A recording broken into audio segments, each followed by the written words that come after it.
Hey, everybody. Welcome back to another episode of No Earthly Explanation. Thank you, and a huge shout out to all of our followers and listeners who have been following along with us on our journey. Our last episode, we had Professor Jeff Meldrum on, which, of course, was a fantastic episode. And we are planning, for those of you that have asked, to get him back on our episode later, maybe in a couple weeks, in regards to some of the stuff that we didn't get to tackle at that time.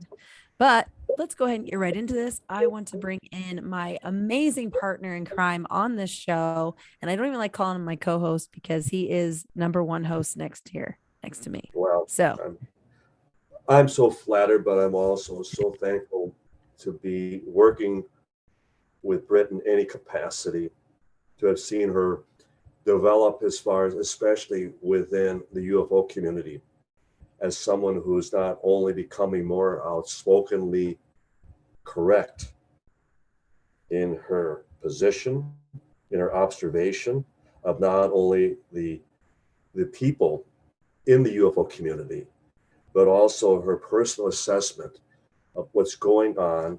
She's already become a wonderful student of the subject. And I just look forward to just many wonderful opportunities in exploring this further and taking this not only to the current generation, but especially to younger people who are just first becoming intrigued and curious about things that may be out there.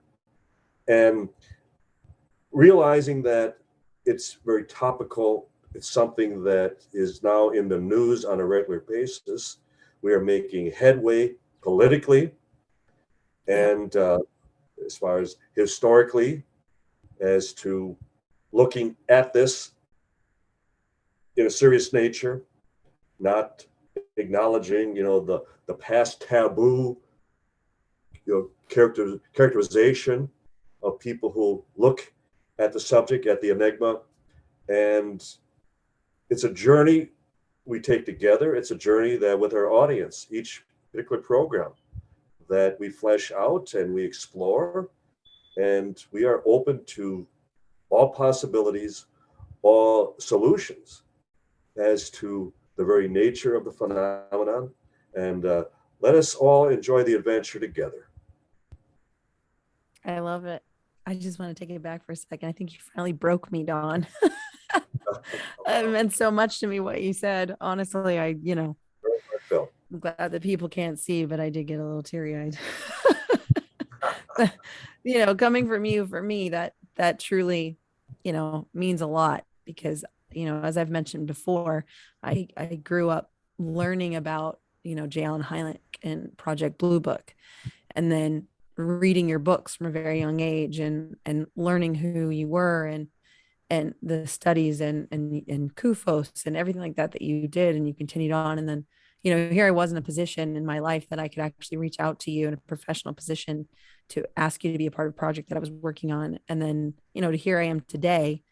And I've told you many times, including a recent dinner that we had, that you very much embody J. Allen Hynek, and that sometimes it's humbling to be around you and hear you talk because, you're like, there's a legacy there. There's a legend there that a lot of people don't see, but I see it.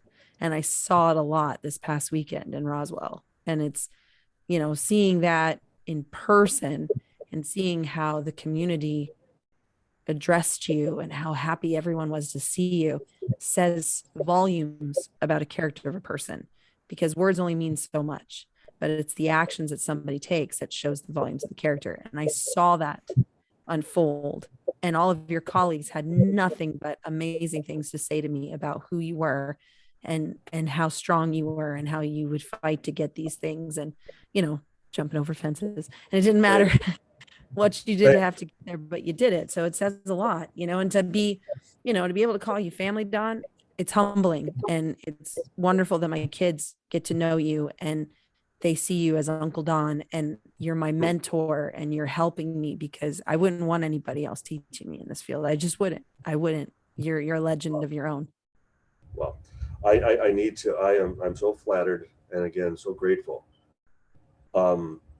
After you had left, and then that last day at festival, and Sunday was even busier. There was more, Really?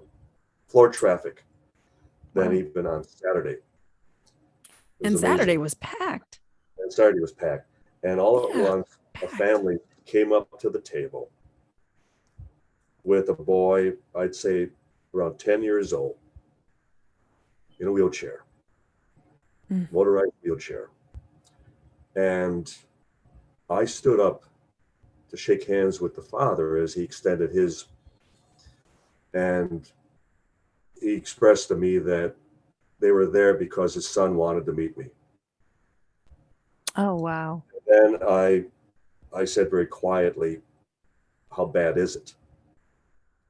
And he informed me that it was Duchenne muscular dystrophy, which is the worst.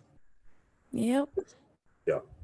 And then when he said, Yeah. and then when I asked how long, and then he said, end of the year, I lost it.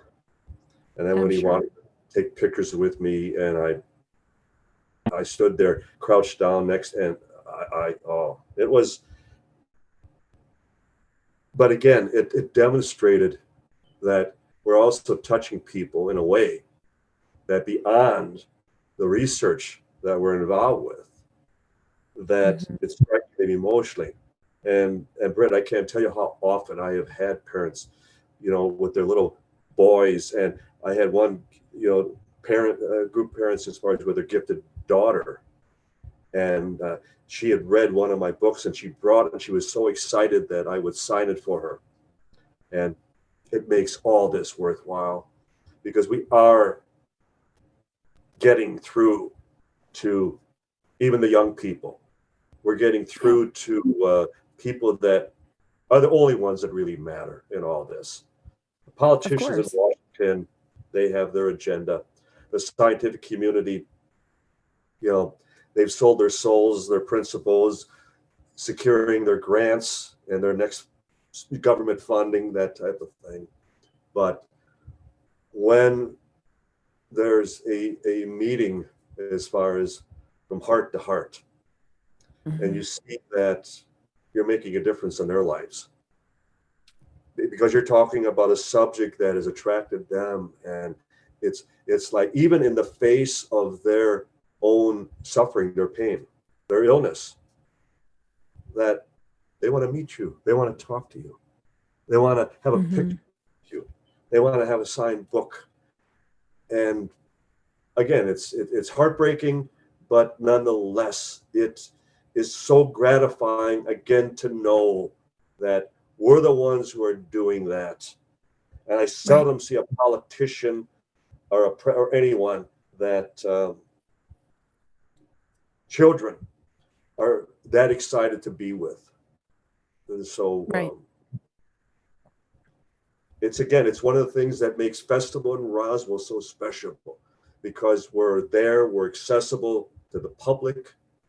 We were Mhm. commemorating the 75th anniversary of what I am, almost totally convinced is the biggest story of the millennium, and certainly the granddaddy of all UFO cases, and that being the Roswell incident of 1947. But to commemorate it for the entire year, as I got the city to agree to before January 1st, and yet as we do, officially celebrate it every 4th of July weekend. Now, this was the first time that you had the experience of being in Roswell, being to the museum, and being at festival. So I'm sure the audience will be excited to hear your play-by-play, as far as breakdown of your reactions from beginning to end. So it'll be a first for me as well. Okay. Well, when I got there, Janie and I got lost in the armory at Roswell. Jane. My publicist who picked you up at the airport, Jane Cobo, and so you got lost. Well, she's no I love stranger her. to We were busy talking. We were not even really paying getting lost attention. And she in goes, her I own house. Yeah, she's like, I think I was and I supposed mean to it all turn there. affectionately. Yeah, you don't No, I turn. was You just I and I kept telling her, don't turn, left or right, just go straight. Don't turn. Well, Still that's what she kept saying. She goes, I'm pretty sure if I just stay straight, I'm supposed to be right back where I was. And I said, I'll hold on, let me look at my maps. And she goes, oh, you know how to use the GPSy thingy.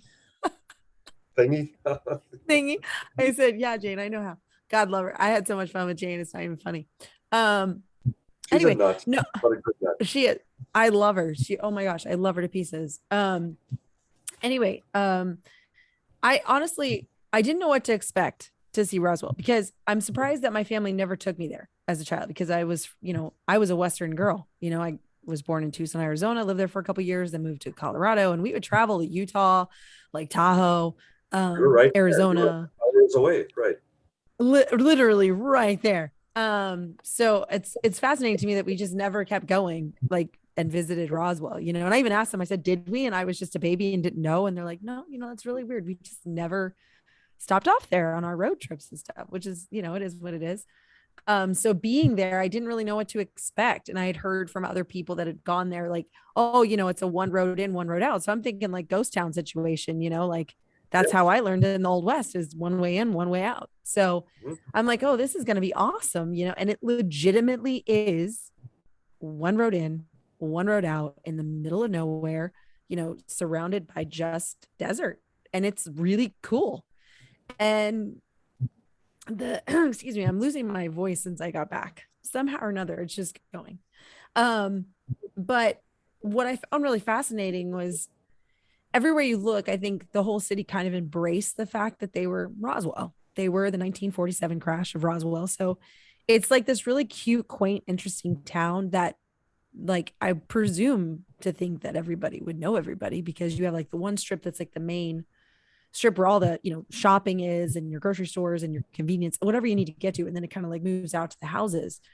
um and I honestly found it to be quaint and intimate, and I really have to say that I liked that about Roswell. And even though it is kind of a tourist attraction now, as far as like, oh, you guys got to go to Roswell, that's Roswell, there's still so much to it that is really authentic and cool, and in a sense a time warp, because you don't really see a lot of towns like that these days where there's really just good people in a city, like just good grounded people that all know each other. The kids are all going to the local restaurants, they all hang out, and what do you do for fun here, and they talk about what they like to do for fun, so I honestly enjoyed my time. And the lady that checked me in at my hotel at where I stayed downtown, I mean, she was so, I, I don't really meet a lot of people like that are bubbly and outgoing like that, in the places that you go to visit. Everybody's got one track mind, don't bother me kind of thing.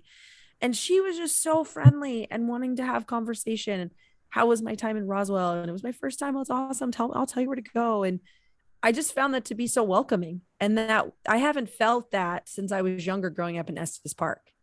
Like there's just that welcoming. Like we had Lions, we had Estes Park, Colorado, and all those little towns were just so quaint, and everybody was so friendly and so nice and just truly honest to goodness cared. And I felt that in Roswell. Right. And so for me, that meant a lot. That really meant a lot. But I don't think I really realized how good the people were until, of course, we went to dinner and the waiters and waitresses were so nice. And in the museum during the day, the flow of people coming in, you could see some of the regulars coming in that lived there. And it was just, their personality was so nice and so welcoming. And you really got a feel for how much they do really appreciate what put Roswell on the mark. Like you could tell there were a lot of locals that this meant a lot to them, because whether their grandparents were involved at the time, or some family member was involved or knew something or what have you, there was an echo of the memory of that incident through the town, through the people. You're talking about a city, and anyone who has either grown up or lived in a community that Mhm. received a lot of tax dollars from Washington. I'll give you an example here that in Wisconsin, where I reside, of every dollar we send to Washington, we get 10 cents back. New Mexico, when the military base was there, which was the headquarters of the first atomic bomb squadron in the world. The two B-29 bombers, which had dropped the atomic bombs ending World War II, the Enola Gay and Boxcar, were hangared at Roswell. And as a result, there was this bond, there's this unity between the city and the military. And at the time, for every 10 cents that Roswell was sending to Washington, they were getting $1 back. So just imagine when the base was shut down in the mid-1960s, at a time when they were not disbanding military bases anywhere in the world.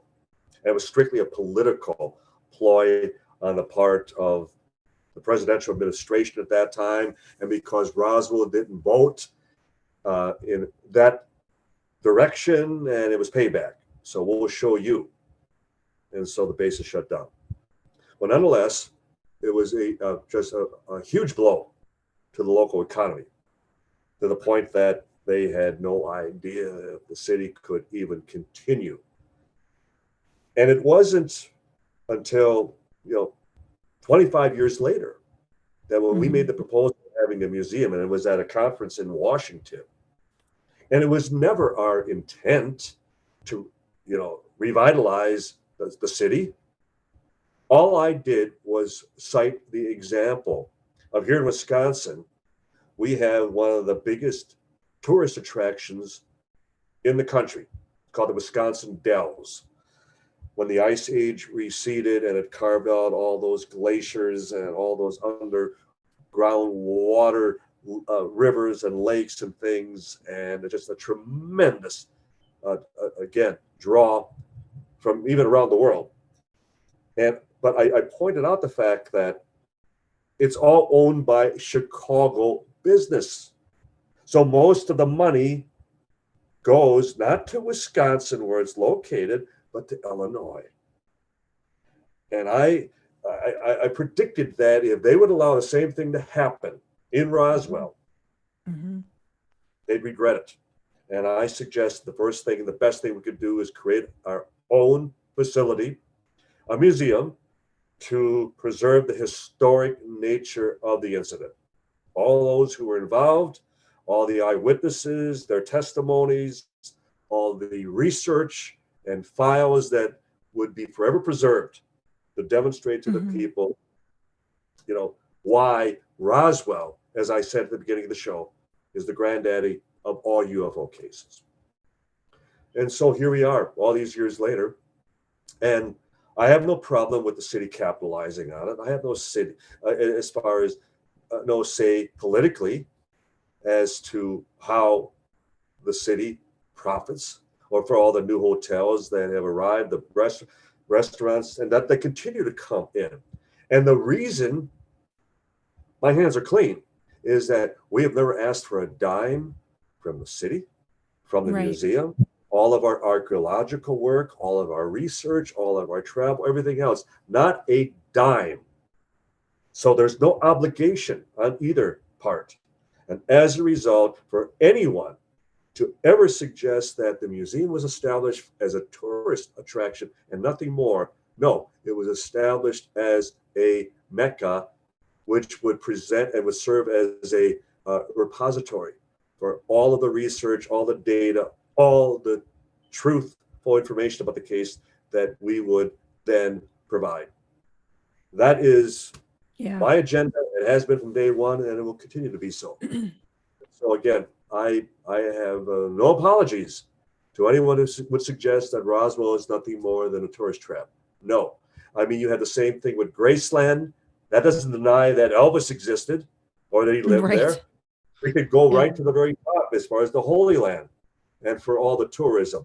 Doesn't deny as far as the history, like anything of that nature. But it's human nature that people, as even former President Donald Trump said regarding Roswell, when his son Donald Jr. asked him in his last Father's Day interview, "Dad, are you going to release the Roswell files?" To which his father responded, "I'm working on it."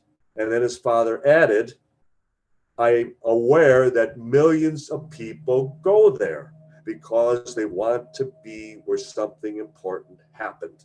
Our Mm-hmm. museum is drawn over 4 million people for a reason. And I think the president was spot on because they want to be where something important happened. It's that simple, folks. Well, and they want to know, if you think about it, the general public feels as though it's kind of like what we all do, that information is being withheld in regards to this incident. And I think that when they go there, they want to see the truth of it. So when you do go in there and you see the history on the walls and how it started, who was involved, who was the first person that came forward with the incident, with the crash, and then how it kind of unfolded from there. And you're reading this and you're seeing the examples and you're learning about it, there has to be a place, just like when you go to certain cities, there's museums of history. This town deserves its own museum of history so that when you come to it, it's not just a tourist attraction. I would consider the McDonald's that looks like a flying saucer the tourist The attraction. only one in the country of Exactly. McDonald's, correct. Yeah. So for me, that's a tourist attraction. That's something I take my kids to go get ice cream and be like, yeah, we did it. We went to the UFO McDonald's. That's awesome. But the museum, if I wanted to teach my family something and show them a part of history that maybe isn't being taught to them correctly or at all in school or anything as a historical event that took place, that's where I'd want to go. I'd want to go to a museum that is going to offer this information to my family, to where even learn something that maybe I didn't know that wasn't provided in a published book. But here it is right here for us to see it. And it's also a wonderful place for those, as I mentioned earlier, that are the echo of that incident, that are the echo of what happened that very day. And I think it's important that those family members also have a place to come to as a remembrance to see their family members on the wall, to Yes, yeah. see, I mean, Jesse Marcel Jr. and the family that lives on past even him, besides his dad, to come there and see his dad's face on the wall and Right, to honor right. him correctly as he should Exactly. have been honored. Yeah. That is incredible. That is how it needs to be. Even Brazel, to see them on the wall in honor of what they needed, how it always should have been said about them, how they always should have been honored in this degree, and everyone following suit after there. There are so many names involved in the event that took place. And You you will remember how you met one of the officer's sons yes, and his first visit to Roswell, first visit to the museum. yep, And he was so proud of how the memory of his father was preserved.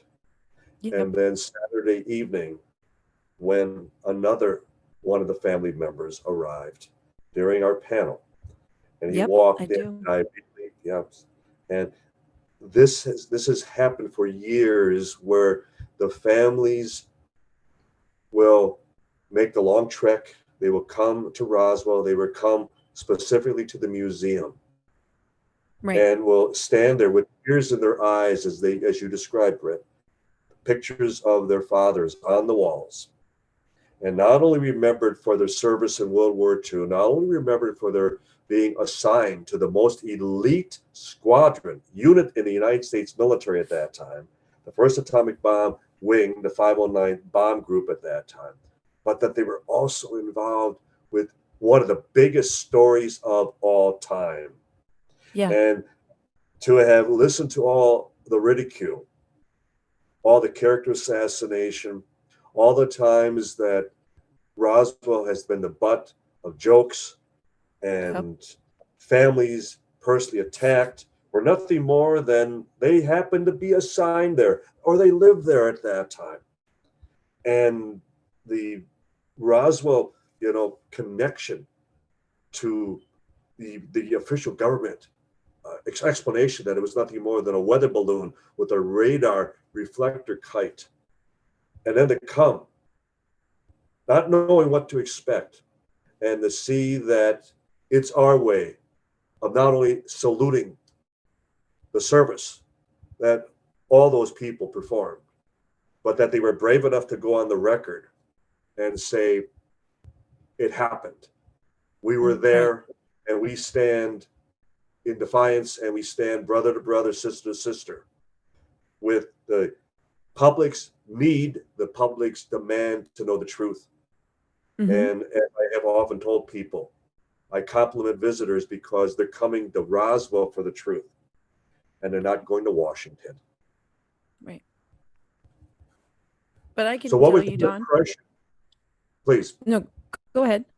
But your impression then of the speakers, some of the talks that you may have heard, the panel discussions, as far as that we do each year on Mm. Roswell, kind of a reporting to the public, the troops coming in from the battlefield type of thing.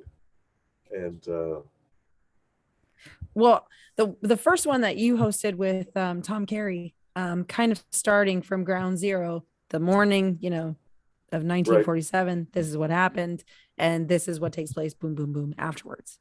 The layout, and even still, there were a couple of things that you pointed out in your presentation that I was not fully aware of in the detail that you went into.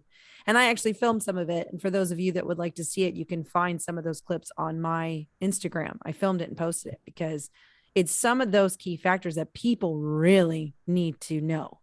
And watching the presentation, there were multiple things that really got to me. One, the fact that the details that you guys remember for so many years is so impressive because I forget where I put my keys. And here these fine details that can be so overlooked, but hold so much value to this case.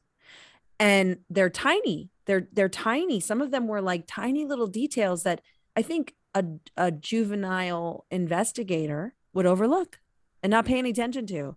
But you guys were like, hold on a second, go back to page, da, da, da. Let's look at this. Do you see this keyword? And then from there, you opened up Pandora's box. I mean, it fascinated me because most investigators don't do that these days. most They're right professional. at surface value. No, Yeah, it's all surface. They never dig deep. It's the fear of the unknown. And you guys were like, I don't really care. We're going deeper. Let's go deeper.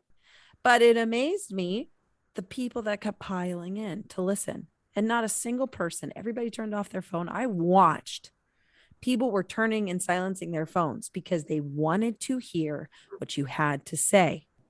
That doesn't happen very often. That's not no, common. no. People are like, whatever. Oh, they're talking about the Roswell. Oh, here we go. And they get out. No. And we're talking even younger couples that came in, Right, turned their right. phones off and were listening because you were pulling up documentation and people that were confessing this happened and we weren't comfortable telling, at the time. And now we hear on record and we're telling you. And then the secondary panel where all of you were on there for the questions, the Q&A panel for at the 431. And as you mentioned, the two sons were there. And yes, I met the one son earlier. And of course, the second son kind of surprised when he sat down. You knew him, obviously. And when he said his name, I knew who he was, but I never met him, obviously. But he did, for those of you listening, he did get choked up. And what he said was so powerful when he was so honored to be in the presence of these gentlemen who once Blue Book closed and here's 47, the Mecca. It will always be the Mecca, the smoking gun of everything. It doesn't matter what you think you've researched. It is it. This is it. Roswell is it.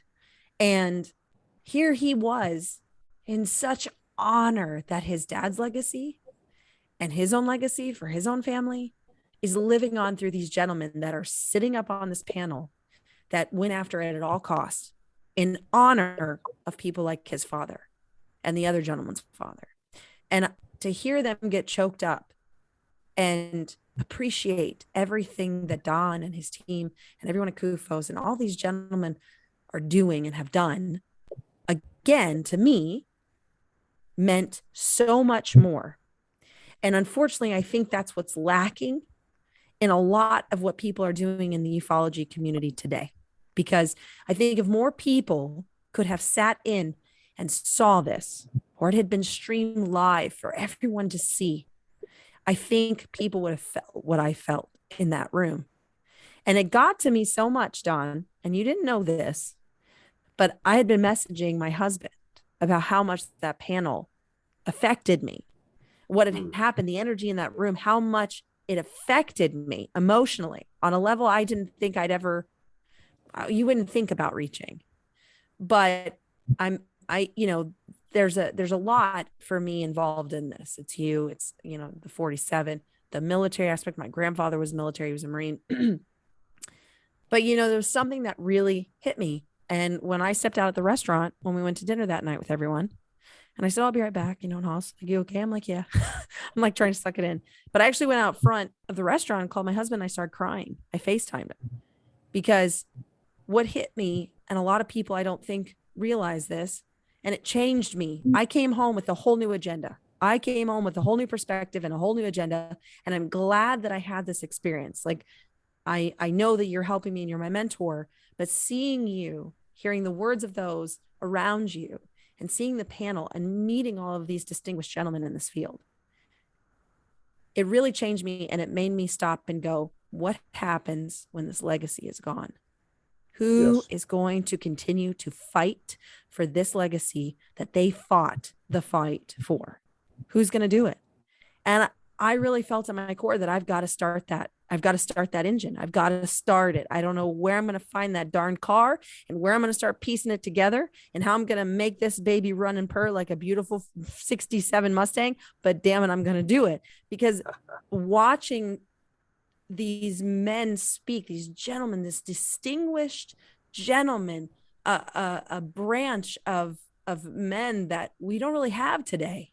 And it really got to me because the power that was in that room from the gentlemen whose fathers were a part of this, and to hear what they had to say and how honored they were that this legacy was continuing on even to this date in 2022, which says a lot, 75 years after the event. I looked at it like, okay, what happens in the next 75 years? Who's going to keep this torch burning? Because I'm not letting this legacy die. I'm not letting all of these names who are legends just fade away because nobody wants Roswell to be talked about anymore, because nobody wants to go back and research past 2004 within our new silly, I think it's silly, this new investigative team. No, no, they need to look back. Look at Kufos. Look at Blue Book. Look at these things that happened. Know your history. Know the Mecca. There were people involved. You don't threaten the lives of 50 plus people for a freaking weather balloon. And you No, can't no. keep lying to the public. So for me, I came back with a whole new fire in my spirit and in my gut that I just said, no, this is not ending like this. This is a legacy here. And I'm going to fight for this legacy. I'm going to fight for Don. I'm going to fight for Mark. I'm going to fight for Paul. I'm going to fight for, James Clark. I'm going to fight for all these men. I'm going to fight for all of them. Tom Well, Carey, I'm going to fight for them all. to be honest with you, as far as even that entire panel, Mm-hmm. the only two investigators working on the case were my partner Tom Carey and myself. And you, yeah. The rest, just have dabbled in it. They have assisted us on certain projects. Certainly, producer director Paul Davids from Hollywood. He was the executive producer on our Roswell movie, and I was the one who invited him to once again participate in the festival. The others are just local people that, again, they have assisted us at times. But the two proactive investigators who have been working on this case all these years were sitting there side by side. And I had to make the announcement that it was his last visit, his Mm-hmm. last actual involvement at the annual festival. Now, he will still be working on this with me. We have two meetings coming up this week, and we have some new witness leads that we will follow up on. I met with my editor just the other day again, and it's like, I know you guys still have another book in you. And I know what I want to do with Roswell yet.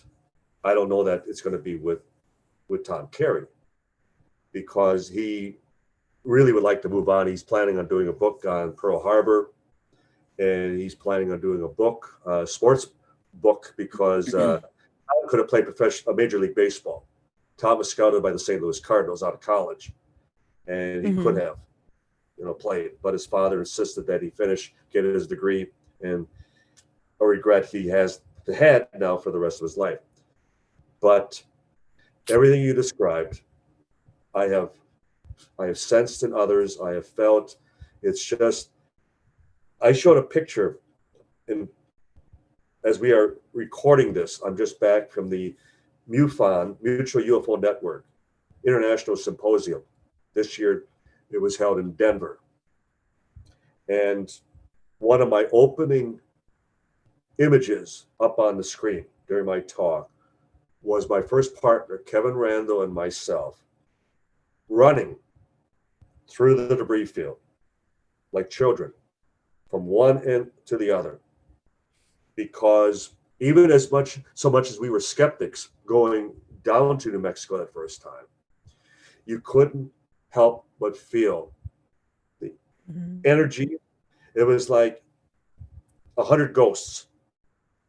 It was like being on a battlefield. And it wasn't out of disrespect as much as, again, you felt as though you were someplace truly important. And turns out one of the most important spots here on planet Earth. It's what changed everything. Yeah. It's what has been portrayed in TV series and in movies that ever since 1947, we've had a whole new perspective as far as our part here in this galactic neighborhood. And we are just neighbors. We are just members of this little speck, this little third rock from the sun, as it's called. And Yeah. we need to start behaving ourselves because this is our spaceship, planet Earth. It only has so much to sustain us, only so much to provide us. And as long as we're constantly bickering at one another when we're sitting side by side in the same capsule, we're doomed. We're doomed to continue repeating all the mistakes of the past.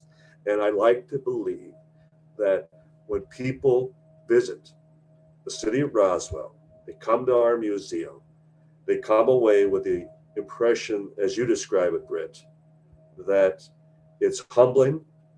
You realize that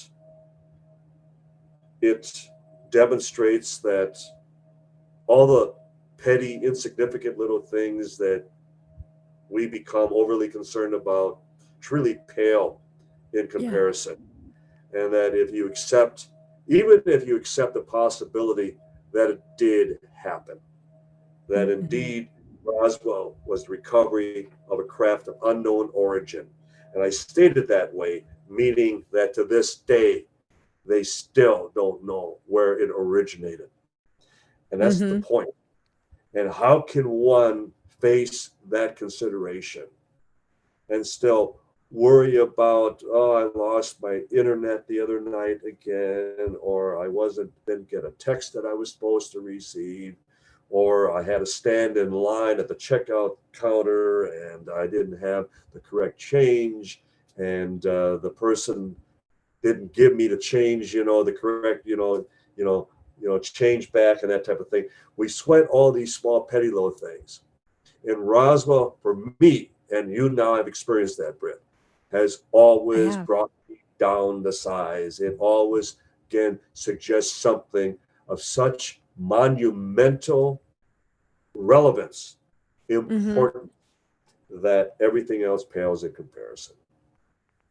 Yeah, I agree. I'm glad that I got to go and experience it, especially for the 75th, because I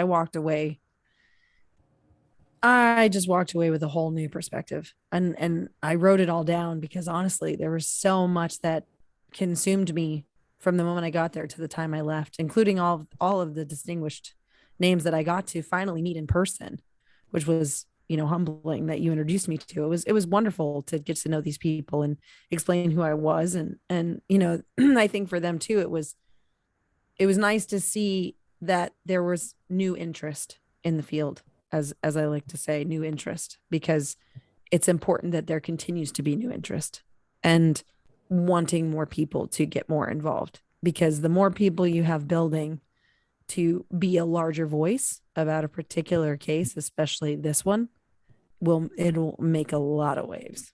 And that's exactly what's happening right now. And I think that's what's happening in the public right now as well. And I know the public's ready. And which will be certainly the topic of discussion in a near future program. Yes. Uh, Yes. it was one of my first books, and it was written by Princely Laporte Trench from England. Mm-hmm. No, from France, And the title of the book was The Flying Saucer Story.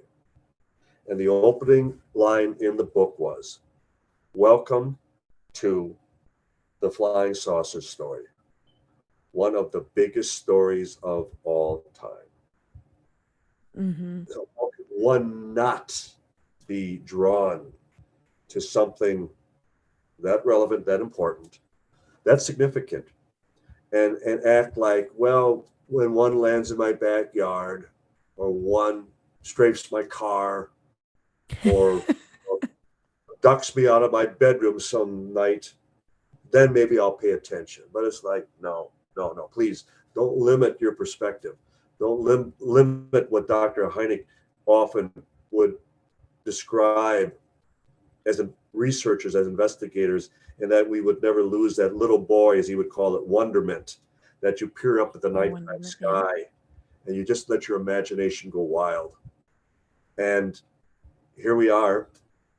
And even that night in Roswell, where we went to the sky watch, and as often as we glance skyward, and you were pointing out things like, what is that? And but that's how we all that's how we all should be. That you never stop questioning not only your immediate environment, but what's out there, what's 100 miles away. I often tell young people, and we'll be ending shortly with this particular program, but when I lecture to kids, children, which I relish, I love, and I will often tell them, next time you're outside after dark, just wave your hand up at the stars.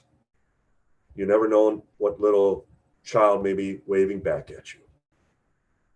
And I've always loved that, because you said that to me when, like, I think it was right after you met Finn, and you had mentioned it to Finn. You're like, Finn, don't forget to wave, And now it's like I catch myself outside with him, and I'm like, let's wave, because it's I believe in that statement. I think it's a fantastic motto, actually, because that is something, as we do get older, we get so consumed in the world around us, and the negative, not so much the positive, and I just don't want to ever lose that.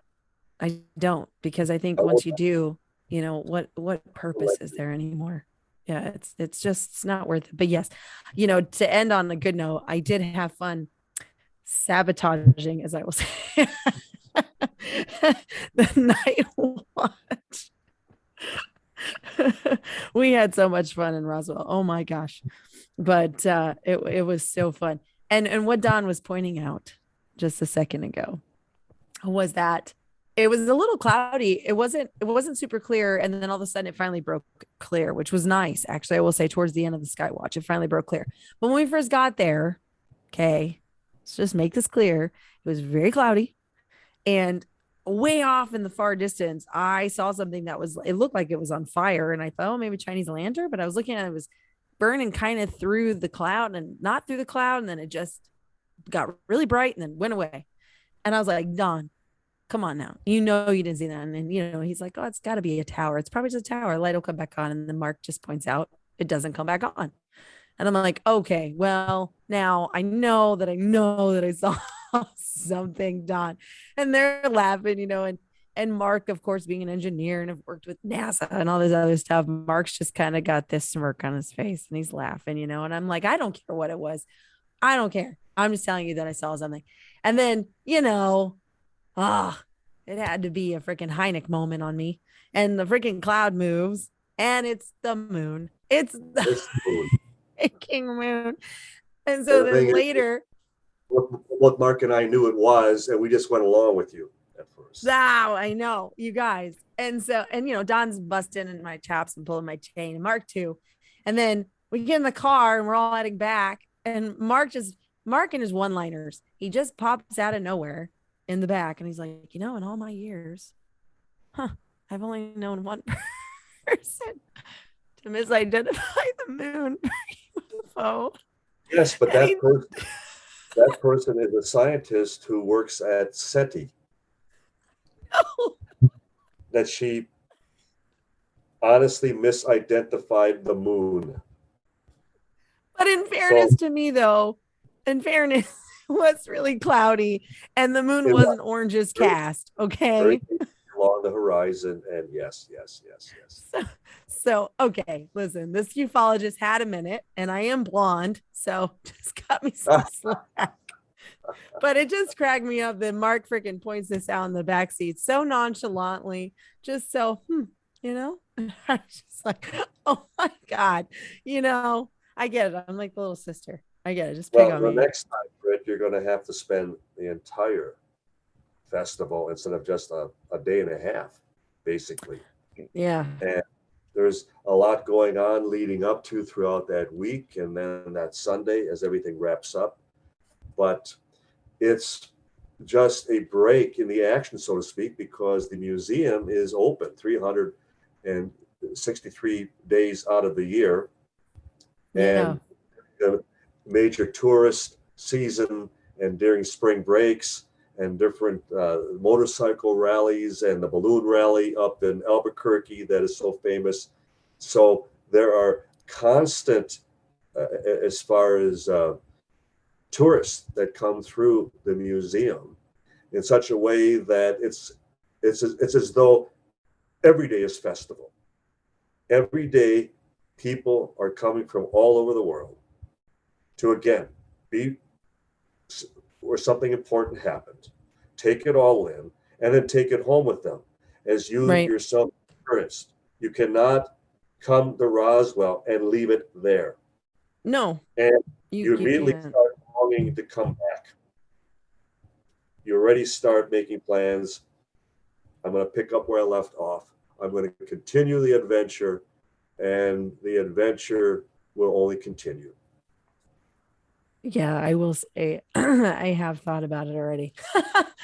It's like, hmm, when's the next thing? When's the next thing we're gonna be doing out there, Don? This is gonna be good to get me out there.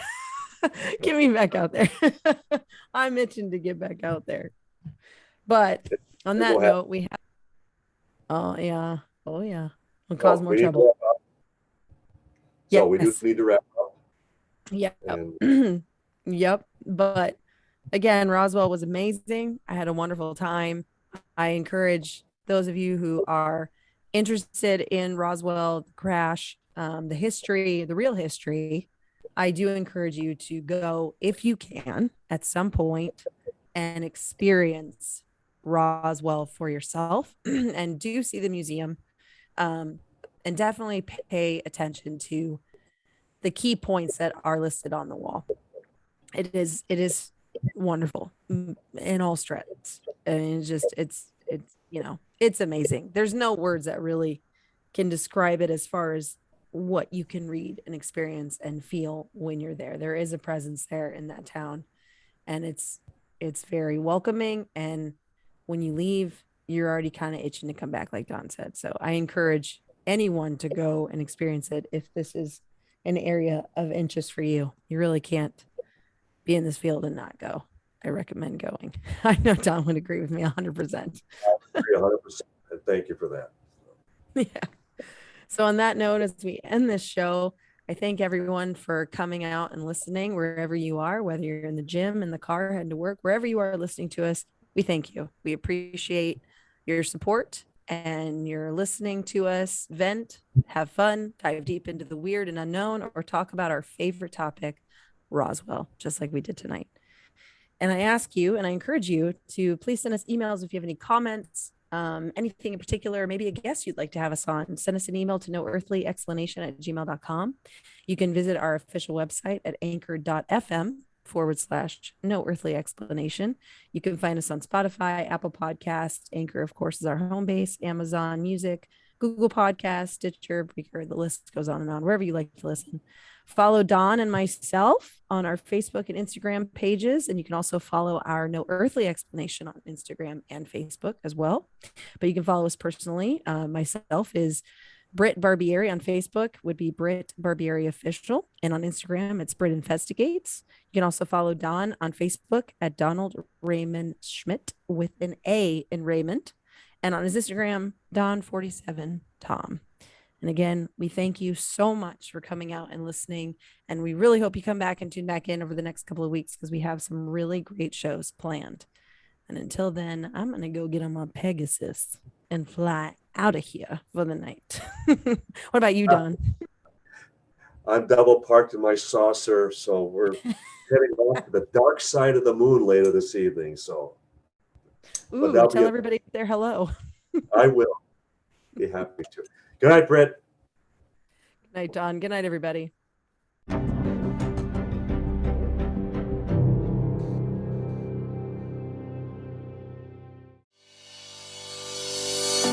Thank you for listening to this podcast.